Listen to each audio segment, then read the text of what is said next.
এই প্রবলেমটা medical admission পরীক্ষায় 2016 সালে আসছে এবং এটা একটা কনসেপ্ট। জাস্ট আপনি দুইটা পয়েন্ট যদি মাথায় রাখেন, দুইটা কথা যদি মাথায় রাখেন, এই টাইপের যত এমসিকিউ আছে ইনশাআল্লাহ আনসার করতে পারবেন। দেখেন, আমরা কি জানি যে ধাতুর যে অক্সাইডগুলো আছে সেগুলো কি হয়? ক্ষারধর্মী হয়। ধাতুর যে অক্সাইডগুলো আছে সেগুলো কি হয়? ক্ষারধর্মী হয়। আর অধাতুর যে অক্সাইডগুলো আছে সেগুলো কি হয়? অম্লধর্মী হয়। এখন আমরা ধাতু চিনব কিভাবে? অনেকের কোশ্চেন থাকতে পারে যে ধাতুর অক্সাইডগুলো ক্ষারধর্মী হয়, ভালো কথা, বাট আমরা ধাতুগুলো চিনব কিভাবে? তো আমাদের পর্যায় সারণীতে পিরিয়ডিক টেবলে আপনার যেগুলোর ইংরেজি বা ল্যাটিন নামের শেষে উচ্চারণে আম আসবে সেগুলো সাধারণত কি হয়? ধাতু হয়। যেমন sodium, potassium, calcium, magnesium, lithium, যেগুলোর উচ্চারণে কি আসতেছে? আম আসছে, সেগুলো হচ্ছে ধাতু। আর এই ধাতুর অক্সাইডগুলো কি হয়?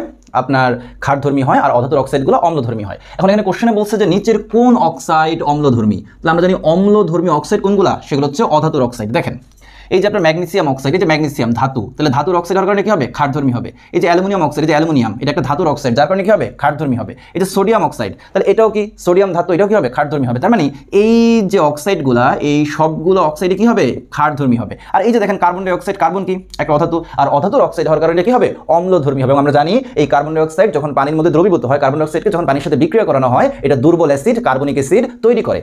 তাহলে আনসার হবে কি? D, carbon die oxide. তাহলে আমরা এই কথাটা মাথায় রাখবো যে ধাতুর অক্সাইডগুলো ক্ষারধর্মী হয় আর অধাতুর অক্সাইডগুলো কি হয়? অম্লধর্মী হয়।